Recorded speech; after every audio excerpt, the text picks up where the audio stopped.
Hey everyone, it's 10 Types, and today we're taking a look at recent regional in-person tournaments. I don't usually talk about these, but I thought these looked a little bit interesting with the two recent ones that each had around 1,700 players.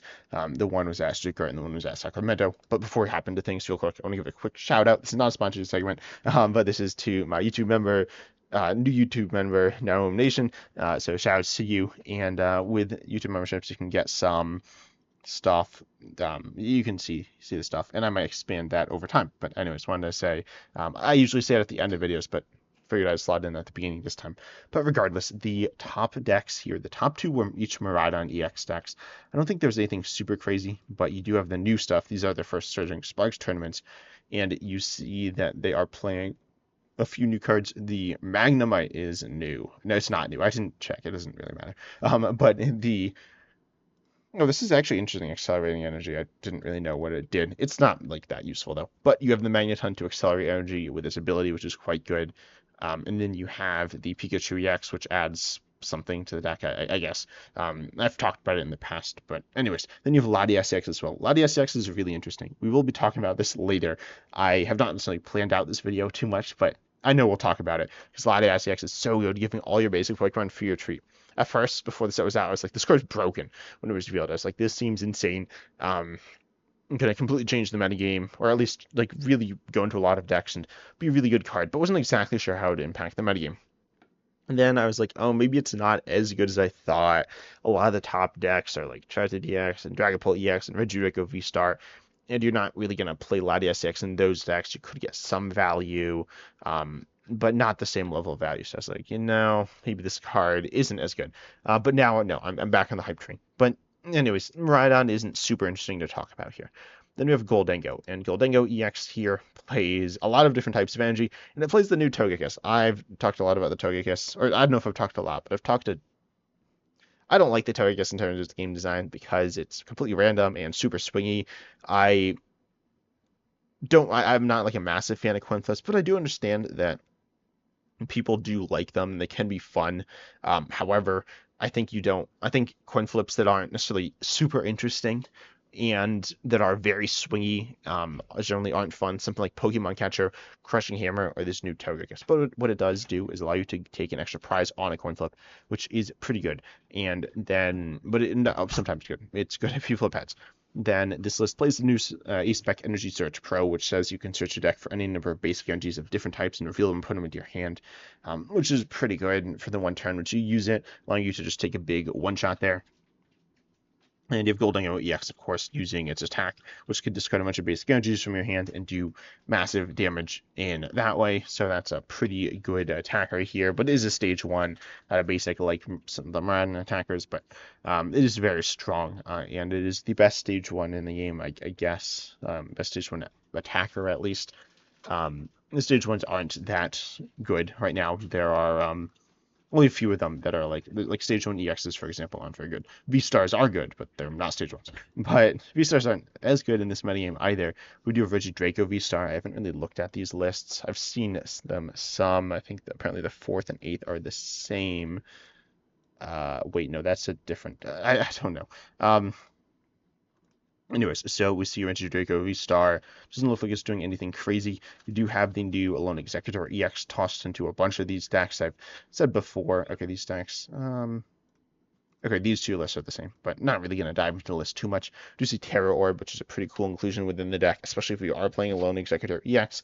It is one of the attackers you can search out with Terra Orb. This list doesn't play, this list plays it for Alone Executor EX, and of course, the TMS Ogerpon EX and Dragapult EX.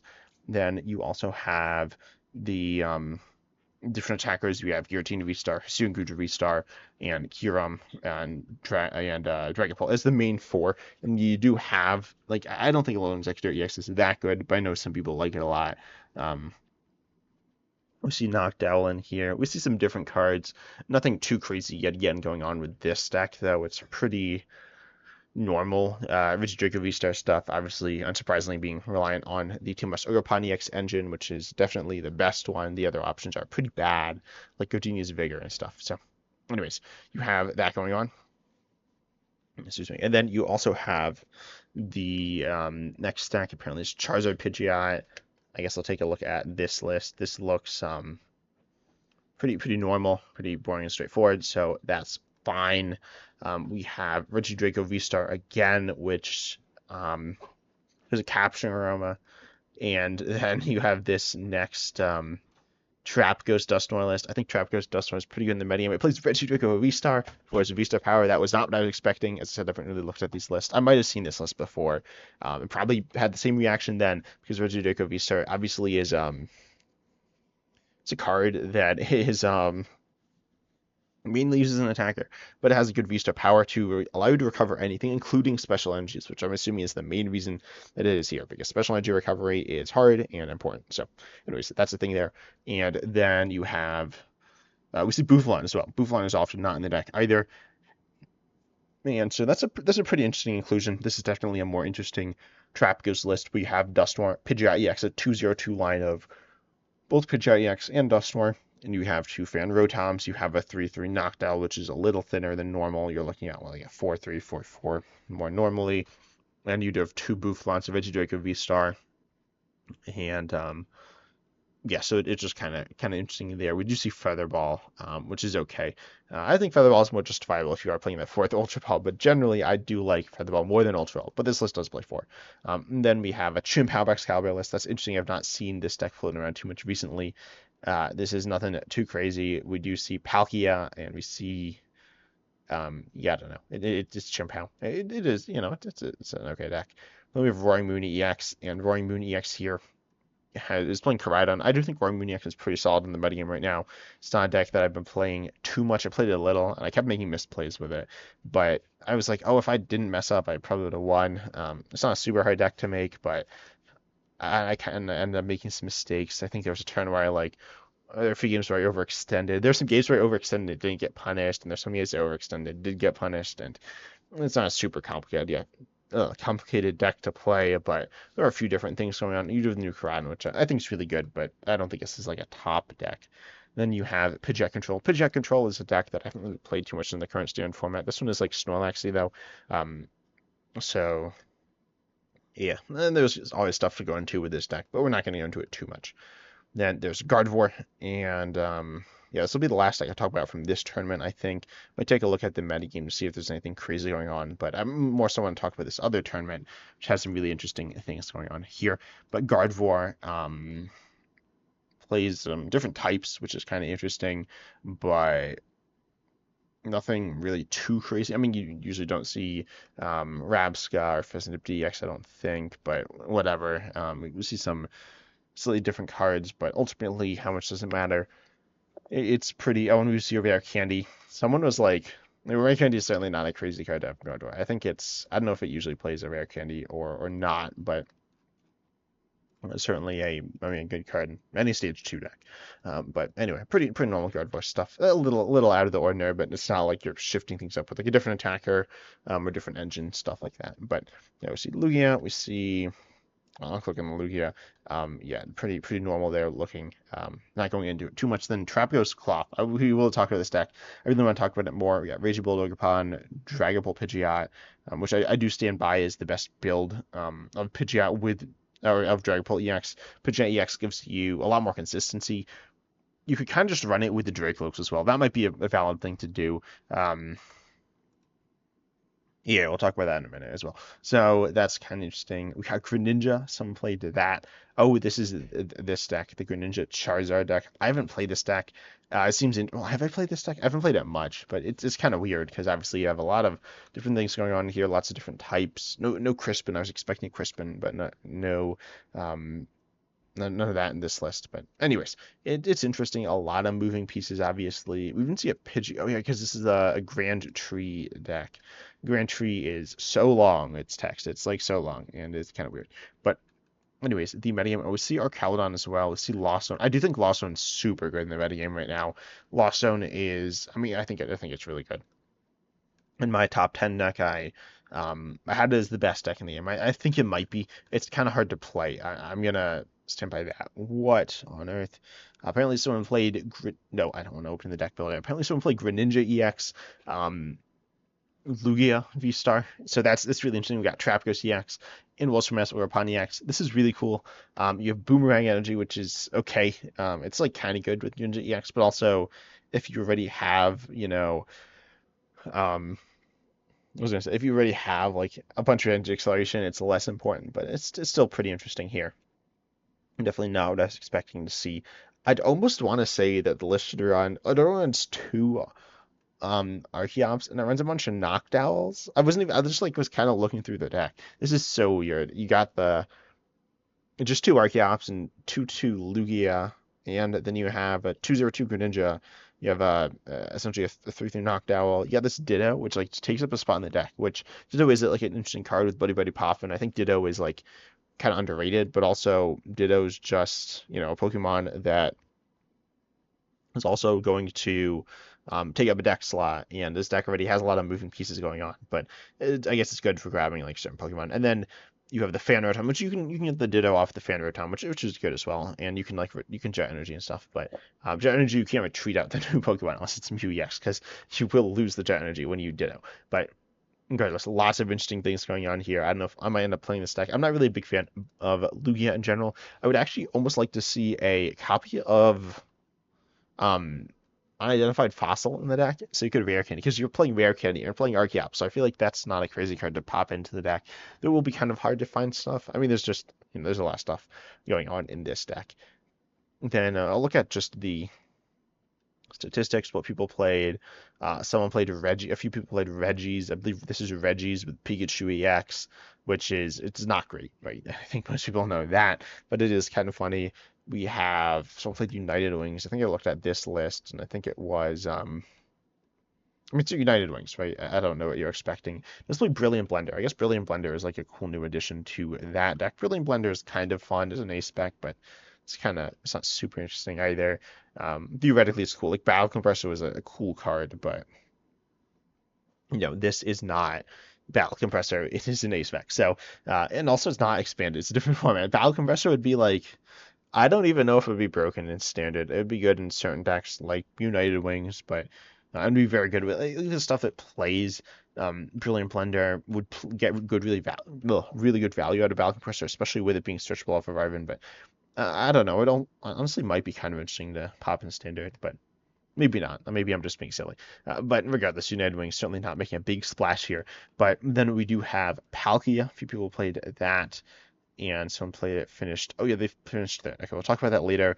And then someone played Arcaludon, and Arcaludon was played more at Stuart Card as well, apparently, but nothing super crazy. I'm gonna open this. This is not what the actual list looks like, but you see Dalga, you see Arcaludon. I've talked about Arcaludon some, have played it. It's kind of cool. It's not a great deck though, unfortunately, and it's not super interesting. So as much as I'd love to talk about it more, it's not that good. But then we have the other regional championship here. I'm looking at just the Masters division. Um, Look at the metagame. I wonder if there's anything super interesting within the other divisions. Seniors, oh, it's just the top 11. I don't know why it's maybe this is top cut or something. But anyways, nothing super crazy here. We got Walls. It's coming in. It's a classic. It's not fun, but it's here. Yep. Oh, they can do the Ogerpon turn one snipe thing. I've never seen anyone do that, but you could do that. So actually, this is kind of interesting. You got Cramorant in a non like Lost Zone deck. Obviously, there's some Lost Zone stuff because you're playing Cramorant, but kind of interesting here. But anyways, not that interesting. It is just Walls. And we do see Pikachu. No, we see Pikachu EX Lost Zone coming in a couple of slots here, and it's stuff. It's anything interesting here? Not particularly. So that's fine. Anyways, then the juniors division, we see 14 people. So we got Charizard Noctowl, which is kind of interesting, and being at Duststorm, but whatever. Then we see the juniors and seniors here. This looks pretty normal. I guess we'll talk about Cloth, though. We have to talk about Cloth. Within the other regional tournament here, we'll take a look at the Charizard deck, see if anything interesting pops out. Nothing crazy. You got Briar and Thornton, which are kind of interesting supporters, but obviously they're played pretty commonly within the deck. And then here we have this is pretty similar. So that's something. Then we have Palkia Noctowl. Palkia, okay, I feel like the deck being called Palkia Noctowl is like kind of weird. I feel like it's Palkia Trapghost, but whatever. You have Palkia and you have Trapghost, Palkia Origin 4, Palkia V-Star, Trapghost EX, Air Zero Underdepths, big bench, big damage, Raikou Ninja, Noctowl, Fear Notum. So it's a mixture of the different decks. I think it's kind of cool and a fun way to play Palkia V-Star right now. I think Dusknoir is I was kind of annoying, right? I think most people think that it's not a super fun card within the metagame right now. But anyways, it certainly is a card that is pretty common in the metagame as well. But anyways, so then you have you just have that, which is it's cool. And then you have Glass Trumpet, which is fun. We'll talk about Glass Trumpet with rotation as well. Excuse me, sorry, I'm feeling a little under the weather. And then we have Gardevoir. Gardevoir is it's back. Yeah, it's playing Precious Trolley and Call Bell. I was playing Call Bell, turn going second, getting your I guess your Arvin for your Precious Trolley. But Precious Trolley is like not even that good. But anyways, yeah, I think Precious Trolley is a pretty bad ace spec. That's my hot take. I don't know if it's like super terrible, but I think it's not great. Like I played it in Cloth Trapagos, and I thought it was really bad. Like I just didn't like it at all. I think I've cut it. I don't know what aspects necessarily better, but you'll struggle to get value out of it. Then we have Dragapult with Iron Thorn GX. This deck is, in my opinion, really cool. Pressure Trolley is like solid here. I definitely think it's probably a good ace spec, but you're losing out on Prime Catcher as well. But this deck is really interesting. I don't think I made a video on it. If I did, it was before Precious Trolley was out. But it's interesting because it allows you to get yourself a bunch of basics when in turn one, and then you can team evolution them, which is something you can do within Gardevoir, and it's kind of similar value there. I guess Gardevoir, they're like different aspects. You can get a lot of value out of there.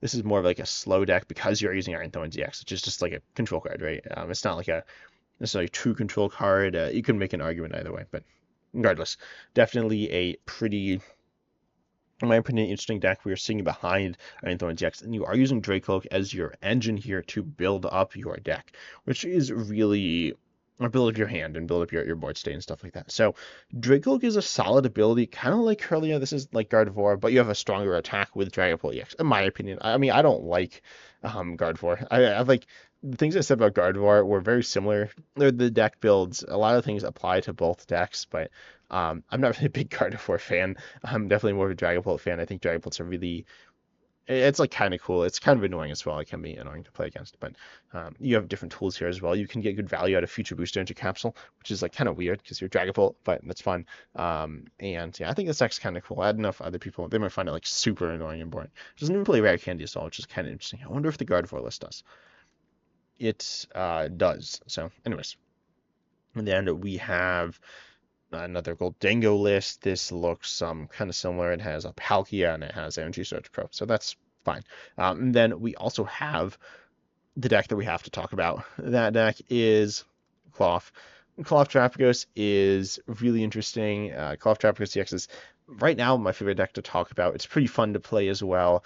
We have lots of different moving pieces. Oranguru V is really solid in the deck. It's not amazing, like it's not a card that's super great, but it's pretty good. It's not like what it does. Its ability back order is if it's in the active, you can search your deck for up to two Pokemon tool cards and put them into your hand, and that can include Force Seal Stud, which can go into itself because you have free retreat with Latias EX. You can retreat out of it, or you can retreat into it. You can't do both on your same turn, so keep that in mind. But Oranguru V is it's a solid card in the deck. It's not like amazing. It was generally thought it was like a really bad card, and it's not a really bad card. But anyways, you do have that there, and then you also have Latias EX, which I mentioned, is so good.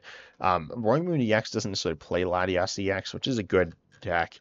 Look at the statistics. What decks were played? Cloth was third, which is kind of crazy. Raging Bull, Ogerpon would probably play Latias EX.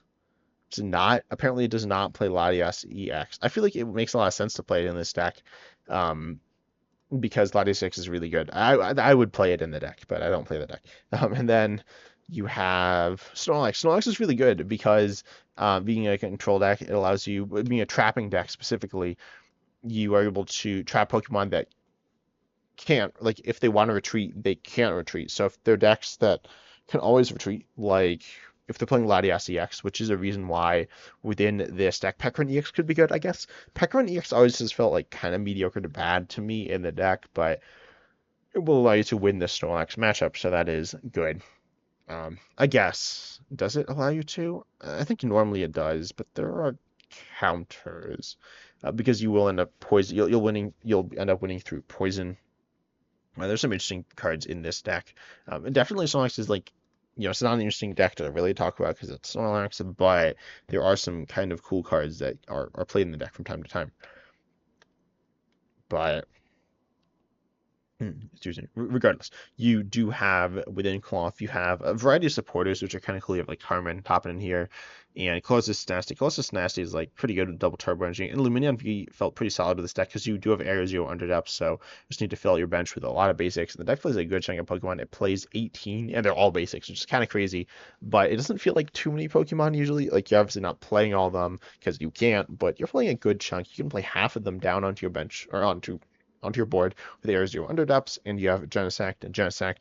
Genesect is also a cool card, which is ultimately something that I think a lot of people thought was kind of bad. I mean, I was never a big fan of In Control. I thought it was okay in Control, but you do have extra tools. You're looking for this in decks with extra tools, and yeah, the extra control. And then a couple of cloth decks, and I think it's pretty solid. Genesect doesn't get too much value. Like there are a lot of times when we'll get no value, and sometimes we'll get just pretty minor value. But you are able to shut down ace specs like the prime catchers to win the game for your opponents, and so this is theoretically something that is, it could be really, really, really good and just end up winning your games. But anyways, you have that, which is fun. You have Iron Bundle, which is okay. I don't even think I played the second bunch, and I don't know if I've used Iron Bundle, but Cloth and Trap Ghost, yes, like Cloth's big issue was it didn't do enough damage, but with the poison, I mean, I guess it always has done enough damage, and I just didn't really think about it, but it is doing enough damage. With Binding Mochi as well. Binding Mochi is really the card that's making it great. Plus, you have Radiant History and Sneasler, and you have obviously the poison on your points active. So you're doing 240 essentially, which is the amount that is kind of it's a really solid damage amount. Trap Ghost next, you're pushing to even higher damage. Just using Electrode V, it's felt pretty sketchy because you often need it paired with you need it with Binding Mochi. You need it with, so just want to see here. Anything interesting? I might have looked at this already. I think I did. But anyway, so you have Binding Mochi with Trap Good CX, and it's really good. And you're Binding Mochi on Hisuian Electrode V, which sometimes you might want. Super effective glasses is kind of what you're looking for there. And obviously, Charge DX is very good, and Hydreigon EX is a deck I see all the time for some reason. And so that is good to hit. It's good to hit those decks for weakness, but then you're hitting not necessarily enough. You need the Radiant History and Sneasler as well, and of course your poison and your points active as well. So a lot of moving pieces there. You only play one super effective glasses, which I feel like you can miss. I could honestly see cutting an Ancient Boost Energy capsule for another super effective glasses, but obviously it's a card that isn't going to get much value in most matchups. Playing 3 different Pokemon, or at least 2, and 2 of them like won't get any value, does feel quite bad, but yeah, I don't know exactly what the right thing would be to do, but you do have that is an option, which could be really clutch, but I don't know if it always is. And then you have nice stretch as well to recover your Pokemon, which are a lot of them are one-ofs. Pekron's an interesting Pokemon, allowing 4 donks, someone going first. I haven't actually done that. I have been donked by this deck once or twice. It's not very common, though. It's kind of hard to pull off, not like super hard. You have Squawkbilly EX and Carmen. You do have Pekron EX to move the Pekron into the active, but you do need your Brute Bonnet and your tool as well. And you might need Radiant History and Sneasler as well, depending on the circumstance. So ultimately, it's kind of awkward to do, and obviously not super common. And you will probably choose to go second with this deck. And your opponent, if they're playing a deck that can be dogged, they'll probably choose to go first. So something pretty rare. We can attack turn going second with Cloth, which is a big upside for this deck as well, because Trap Ghost EX is a card that is a big basic, but also can attack going second, which is kind of weird, but you do have Latias EX as well to make things go smoother. I think Latias EX, as I've said, it's just like so good in this deck, and in the metagame right now. You see 2 Hisuian Heavy Balls. I think I might have even, I don't know, I've had my own list and I've made some changes, but this deck's really fun, and Gelato is not great in the deck, but anyways, the metagame is kind of interesting right now, kind of weird. I mean, we do see a bunch of Roaring Moon and Roaring Moon EX as well. Roaring Moon, I may have said this, that I think the Koraidon's kind of crazy in the deck. I think Koraidon's a really fun card, a really strong card, elevating the ancient decks in the game right now to a higher level. It's very similar to Cloth in its damage output, and it's pretty easy to use. You don't need some weird ancient Pokemon to, well, I mean Koraidon, you could say it's an ancient Pokemon, but you don't need some other weird ancient Pokemon that looks like a little Among Us guy to pull off your attacks. So that's pretty good. But anyways, overall, tell me what you think about the metagame right now. If you like there's a lot of big basic decks. If you, I don't know, just what you think about it. Right now, I think it's solid. There's a bunch of Dusknoir as well, which I'm not a big fan of in the metagame. I think Dusknoir is like kind of okay as a card that pops up some. I feel pretty similarly about it to how I feel with Togekiss. Although Togekiss is like completely random, so I don't really love Togekiss. But anyways, I hope you enjoyed. Consider liking, subscribing, hitting about all the good stuff, and joining the channel as well. And as always, I'm excited to see you in the next video.